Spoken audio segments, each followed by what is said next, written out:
যে আমাদের কথা ছিল ইসলামী দলগুলোকে নিয়ে আমরা এগোবো। পরে দেখলাম যে তারা ইসলামী দলগুলোর বাহিরেও যারা কখনোই ইসলামী শাসন ব্যবস্থা চায় না এদেরকেও তারা ইনক্লুড করলো। তবে আমি একেবারে দায়িত্ব নিয়ে বললাম, ইসলামী আন্দোলন বাংলাদেশ কখনোই এই কথা বলেনি কে প্রধানমন্ত্রী হবে, কে এটা হবে সেটা হবে। আমরা চিন্তা করছিলাম যে আমরা এই জোটে আমাদের থাকাটা সমীচীন হবে না। এবং আপনি খুব একটা স্ট্রেট কাট কোয়েশ্চেন করছেন তাকে যে কত আসনের নেগোসিয়েশন ছিল, তো উনি কিন্তু এটা বলেননি। কিন্তু এই যে এই ধরনের বলবো আমি প্রস্তুত, আমি কথা বলি না, আমাদের এই সমঝোতার মধ্যে সেই লক্ষ্যের দিকে আমরা নিয়ে আমরা লক্ষ্যচ্যুত হয়ে গেছি। দুটি আসন চেয়েছিলেন, কতটি তারা দিতে চেয়েছিল এবং এর বাইরে আপনাদের দাবির জায়গাগুলো কি ছিল? আমাদের যেই টার্গেটটা ছিল, আমরা যেটা দেখলাম যে আসলে আমরা যাদেরকে নিয়ে চলতে চেয়েছি, প্রথমেই অন্যান্য ইসলামী ঘরানার যারা ছিল, এরপরে জামাত যুক্ত হয়েছে। আমরা দেখলাম যে ওনারা পরবর্তীতে এসে তাদের মূল টার্গেটটা ইসলাম না, তাদের মূল টার্গেটটা হলো ওই যে আমি বাসের উদাহরণ দিলাম, এটা কবে এসে মনে হলো? এটা আমাদের কিন্তু বাইরে মানে ধারাবাহিকভাবে এটা মনে হচ্ছিল।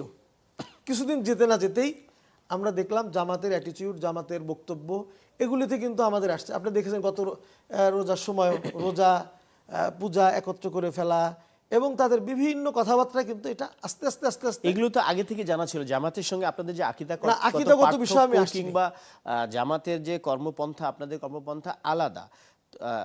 আপনাদের এই অভিযোগের পরে ডাক্তার শফিকুর রহমান তার ফেসবুক পেজে একটা ক্লারিফিকেশন দিয়েছেন যে অভিযোগটা করা হয়েছে যে ইসলামী শরিয়া আইন বাস্তবায়ন করবে না জামাত, খ্রিস্টান ধর্মাবলম্বীদের একটা অংশের সঙ্গে প্রতিনিধিদের সঙ্গে বৈঠকের পর সেটি ভুল ব্যাখ্যা হয়েছে বলে তিনি দাবি করেছেন। তো কথা হচ্ছে যে এই যে আদর্শগত যে অমিল, এগুলো তো আগে থেকেই। আমি সেটাই বলছি, আমাদের আদর্শগত যেটা ভিন্ন, যেটা ভাইও বললেন আকিদাগত, আমরা সেটাতে এখন ওটাকে আমরা মেনে নিয়েই, কিন্তু আমরা মেনে নিয়ে মানে তাদেরটা তাদের কাছে থাক, আমরা একত্রিতভাবে এদেশে ইসলাম প্রতিষ্ঠার যে টার্গেট। কারণ জামাত ইসলামও বলতো যে আল্লাহর আইন চাই, সৎলোকের শাসন চাই, আমরাও চাই যে কোরআন সুন্নাহর আইন চাই, আমরাও বলেছি। আমরা এই জায়গাটাকে ধরেই আমরা এগোচ্ছিলাম, কিন্তু আমরা তাদের কর্মতৎপরতা, তাদের কার্যক্রম এগুলোতে আমরা কিছুদিন যেতে না যেতে আমরা দেখছি তারা এগুলি, আমি শেষ করে দিচ্ছি আর একটু পরি, তারা কিন্তু এটা থেকে সরে গিয়েছে। এরপরে আমরা লাস্টলি দেখলাম যে আমাদের কথা ছিল ইসলামী দলগুলোকে নিয়ে আমরা এগোবো। পরে দেখলাম যে তারা ইসলামী দলগুলোর বাহিরেও যারা কখনোই ইসলামী শাসন ব্যবস্থা চায় না এদেরকেও তারা ইনক্লুড করলো আমাদের সাথে কোনো ধরনের আলোচনা ব্যতিরেকেই। তারপর তখন আমরা দেখলাম যে না, তাহলে আমাদের যে মূল লক্ষ্যটা ছিল আমাদের এই সমঝোতার মধ্যে সেই লক্ষ্যের দিকে আমরা নিয়ে আমরা লক্ষ্যচ্যুত হয়ে গেছি। তখনই ইসলামী আন্দোলন বাংলাদেশ আমরা চিন্তা করছিলাম যে আমরা এই জোটে আমাদের থাকাটা সমীচীন হবে না।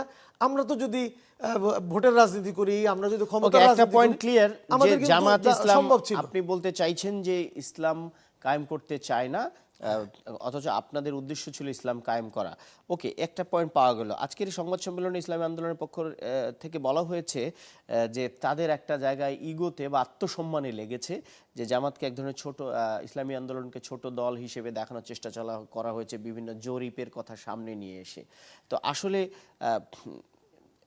একটি পয়েন্ট, শুধু কি একটি পয়েন্ট? আমি যেটি জানতে চাইছি যে আসন ভাগাভাগি নিয়ে আপনাদের মিলল না কোথায়? কতটি চেয়েছিলেন আপনারা, কতটি পাচ্ছিলেন, কোথায়? আমি সেটা বলছি, কিন্তু মূল জায়গাটা যদি আমি লক্ষ্যচ্যুত হয়ে যাই তাহলে কিন্তু হবে। সেজন্য এটা হচ্ছে বেসিক। এরপরে আমি আসার পরেও ভাইও যেটা বলতেছিলেন যে প্রেসিডেন্ট কে হবে, প্রধানমন্ত্রী কে হবে, এটা নাকি আমরা জানতে চেয়েছি। এই ধরনের প্রস্তাব ছিল, টোটালি ফেক। আমি একদম গণমাধ্যমে দায়িত্ব নিয়ে বলছি, আমি আজ যুগ্ম মহাসচিব হিসাবে, জয়েন্ট সেক্রেটারি হিসাবে, টোটালি ফেক। এই আলোচনাটা বাজারে চাউর হলো কিভাবে? এটা তো চাউর হয়েছে আপনার কারা করে, আমরা তো দেখি কিভাবে চাউর করছে বিভিন্ন মিডিয়াতে, পেইড ভার্সনে হয়, নন পেইডে হয়, নানানভাবেই হয়। তবে আমি একেবারে দায়িত্ব নিয়ে বললাম, ইসলামী আন্দোলন বাংলাদেশ কখনোই এই কথা বলেনি কে প্রধানমন্ত্রী হবে, কে এটা হবে সেটা হবে, এগুলো আমাদের কখনোই ইসলামী আন্দোলন বলেনি। আমি আপনার কাছে এখনো আমার প্রশ্নের উত্তরটা পাইনি, আসন ভাগাভাগি নিয়ে আসবো আমি আপনার কাছে, আপনি উত্তরটা নিশ্চয়ই ভাবতে থাকুন, আমি আপনার কাছে আসবো। ডক্টর দিলদারুল আলম, ইন্টারেস্টিং পয়েন্ট, সেটা হচ্ছে উনি 10 মিনিট কথা বলেছেন এবং আপনি খুব একটা স্ট্রেট কাট কোয়েশ্চেন করছেন তাকে যে কত আসনের নেগোসিয়েশন ছিল, তো উনি কিন্তু এটা বলেননি, কিন্তু এই যে এই ধরনের বলবো আমি প্রস্তুত, সময় আমি- ঠিক আমি- বলবেন। আমি- আমি কথা বলি না, আমি এখনই আচ্ছা আমাকে- উনি আমাকে- বলবেন, আমাকে আরো বলবেন। চলবে, অনেকক্ষণ চলবে। কতটা আমাদের স্পেকুলেশন আছে তৃণমূলে, জানি, আমাদের- এই যে আপনারা এখন 257 কত 200 বোধহয় 63 68 আসনে আপনারা নির্বাচন করবেন এককভাবে, এটি যদি হয় আপনারা কতটা আসন পেতে পারেন বলে ধারণা আমরা আশা তো করি আমরা ভালো আসন পাবো। আমি আগের প্রশ্নের জায়গাটাতে থাকি, তো যেটা বলছিলাম এই সব কিছুকে মিলিয়ে, এবং আমাদের তৃণমূল পর্যায়ে সংগঠন বাংলাদেশের এমন কোনো থানা ওয়ার্ড নেই যেখানে ইসলামী আন্দোলন বাংলাদেশের কমিটি নেই, কাজ নেই। আমরা এই সকল ডাটা অ্যানালাইসিস করে আমরা যখন বসেছি তাদের সাথেও, বা আমরা যখন একত্রে বসেছি, তখন আমাদের অ্যানালাইসিস যে আমরা যদি জোট করি, মানে সমঝোতা করি জামাত ইসলামের সাথে, সেখানে তাদের আসনের অনুপাত এবং ইসলামী আন্দোলনের আসনের অনুপাত খুব বেশি তারতম্য হওয়ার কথা নয়। আপনারা কটা আসন চেয়েছিলেন একটু না, সহজ আমরা করে কারো বলবেন? কাছে চাইনি, কারণ আমরা কটা চাওয়ার, আসন দিলে যুক্তিসঙ্গত হতো? আমরা মনে করি যে আমাদের উভয়েরই কাছাকাছি থাকা উচিত ছিল, কাছাকাছি আসা, কাছাকাছি। মানে আপনারা এই আমরা মুহূর্তে সেটা মনে করি সমকক্ষই মনে যে করছেন হতে আপনারা? পারতো না, আমরা তাদেরকে একটু বেশি, অবশ্যই তারা যেহেতু আগে আমাদের চাইতে কিছু ভোট আছে বলে আমরা দেখেছি। আচ্ছা, একটা কাছাকাছি জিনিস হওয়া পরিষ্কার উচিত। যে আপনি বলেছেন কাছাকাছি মানে শতাধিক, যেহেতু আসন 300 ভাগ করলে 150 দাঁড়ায়। দেড়শো তাহলে হয়, আপনার কিন্তু আরো সংগঠন আছে, জি, আমরা আসবো আপনার আমরা কাছে তাদেরকেও আবারও। যদি দেই, একটা সেখানেও জিনিস ভাগাভাগি পরিষ্কার যে হতে পারে। জনসমর্থন বেড়েছে মাঠ পর্যায়ে।